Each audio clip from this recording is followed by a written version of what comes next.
একটি 3 phase মোটরকে reverse forward চালানোর জন্য আমাদের দরকার হবে একটি এমসিবি, দুটি কন্ট্যাক্টর, একটি 2 পোল এমসিবি এবং একটি ওভারলোড। আমি প্রথমে পাওয়ার কানেকশনটা করে নিচ্ছি।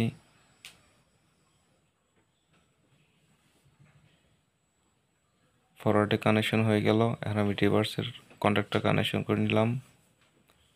এক্ষেত্রে প্রথম ফেজটি ঠিক রেখে দ্বিতীয় দুটি ফেজকে আমরা শুধু ঘুরাই দিব। আউটপুটটা কানেকশন করে নিচ্ছি। আমাদের এই ওভারলোডটি খারাপ আছে, তাই আমরা খুলে ফেললাম। এখন আমি এটাকে জাম্পারিং করে দিলাম।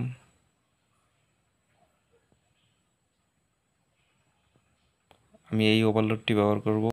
রিভার্স এবং ফরওয়ার্ড দিকে অপারেট করার জন্য দুটো পুশ সুইচ নিলাম, অন পুশ সুইচ, একটি অফ পুশ সুইচ। প্রথমে আমি এই টুকরার তারটির সাহায্যে এমসিবি থেকে একটি নিউট্রাল নিয়ে নিলাম।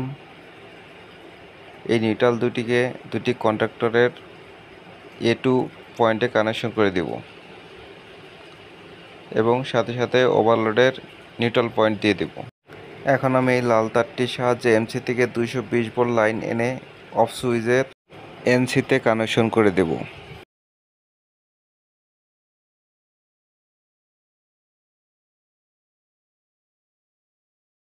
এখন এই লাল তারটির সাহায্যে অফ সুইচের আউটপুট নিয়ে আমরা ওভারলোডের 95 নম্বর পয়েন্টে কানেকশন করে দেব।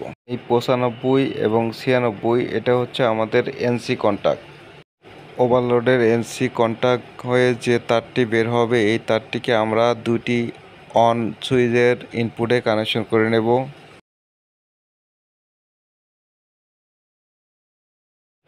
এজন্য আমি এই সুইচের, এটা হচ্ছে আমাদের এনো কন্ট্যাক্ট, এই এনো কন্ট্যাক্টের ইনপুটে কানেকশন করে নিলাম। এই সুইচের ইনপুট থেকে আরেকটি তার কানেকশন করে আমি ফরওয়ার্ডের যে সুইচটা আছে সেই সুইচের ইনপুটে কানেকশন করে নেব। এই তারটিকে আমি ফরওয়ার্ডের যে সুইচ আছে, পুশ সুইচ আছে, সেই সুইচের ইনপুটের অর্থাৎ এনও পয়েন্টে কানেকশন করে নিলাম।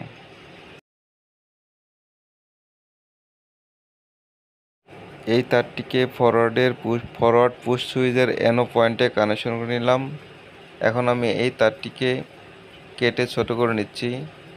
এটাকে আমি রিভার্স কন্ট্যাক্টরের এনসিতে কানেকশন করে দিব। এটা হচ্ছে আমার ফরওয়ার্ড এবং রিভার্সের সাথে ইন্টারলকিং। এই কন্ট্যাক্টরে এনসি থেকে বের হয়ে এই তারটিকে আমরা ফরওয়ার্ডের A1 কয়েলে কানেকশন করে দেব। ফরওয়ার্ডের A1 কয়েলে কানেকশন করে দিলাম। এখন আমি এই সুইচের ইনপুট থেকে একটা লাইন নিলাম। এই লাইনটিকে আমি এই কন্ট্যাক্টর হোল্ডিংয়ের জন্য ব্যবহার করব। এজন্য আমি এই কন্ট্যাক্টরের এনও পয়েন্টে কানেকশন করে দেব। এটা হচ্ছে আমাদের এনও পয়েন্ট। এই এনও পয়েন্টে কানেকশন করে দিলাম। এখন এখান থেকে যে তারটি কানেকশন করব, এই তারটি নিয়ে আমরা A1 কয়েলে লাগিয়ে দেব। এখানে আমাদের ফরওয়ার্ড রোটেশনের জন্য যে কন্ট্রোলিং সেটা কমপ্লিট হয়ে গেল। এখন আমি পাওয়ার অন করে দিচ্ছি এটাকে চেক করার জন্য। প্রথমে আমি এটাকে চেক করে নিলাম, এটা অন করে দেখতে পাচ্ছেন এখানে কন্ট্যাক্টরটি অন হয়ে গেছে। এখন অফ করলে এটা অফ হয়ে গেছে। আবার অন করলাম, অন, আবার অফ করে দিলাম, অফ হয়ে গেল। এই সুইচটি এখন কোনো কাজ করবে না, কারণ এখানে আমি কানেকশন কমপ্লিট করি নাই। এখন আমি রিভার্স রোটেশনের জন্য কানেকশন করব। এজন্য আমি এই সুইচের আউটপুট থেকে একটি তার বের করে নিলাম। এই তারটিকে আমি ফরওয়ার্ডের যে কন্ট্যাক্টর আছে এখানে এনসিতে কানেকশন করে দিলাম। এনসি থেকে বের হয়ে যে তারটি বের হবে, সেই তারটিকে আমি রিভার্স কন্ট্যাক্টরের A1 কয়েলে কানেকশন করে দেব।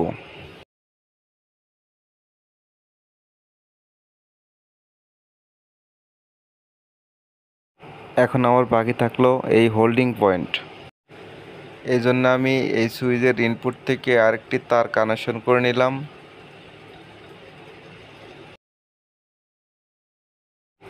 এই তারটিকে আমি রিভার্স কন্ট্যাক্টরের এনোতে কানেকশন করে দেব।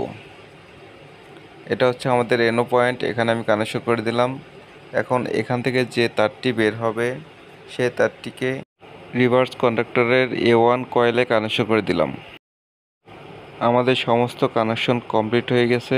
এখন আমি টেস্ট করে দেখছি রিভার্স এবং ফরওয়ার্ডের কন্ডাক্টর অন অফ হয় কিনা। আমি ফরওয়ার্ডেরটা প্রেস করলাম, এটা আমাদের অন হয়ে গেল। আবার ফরওয়ার্ড প্রেস করলাম, ফরওয়ার্ড অফ। যেহেতু আমাদের এই কন্ট্রোলিংয়ের ফরওয়ার্ড এবং রিভার্সের রোটেশনের জন্য ইন্টারলকিং করা আছে, সেই জন্য ফরওয়ার্ড এবং রিভার্স দুটো একসাথে চলবে না, একটা চালালে আরেকটা চলবে না। এজন্য আমাদেরকে সার্কিটটি অফ করে নিতে হবে, তারপর আবার রিভার্সে চালাতে হবে, রিভার্স অফ করার পর আবার ফরওয়ার্ডে চালাতে হবে। রিভার্স এবং ফরওয়ার্ড কোন কন্ডাক্টরটি অন অফ হচ্ছে এটা দেখার জন্য আমি দুটি বাল্ব নিয়েছি, একটা রিভার্সের সাথে আর একটা ফরওয়ার্ডের সাথে কানেকশন করে দিলাম।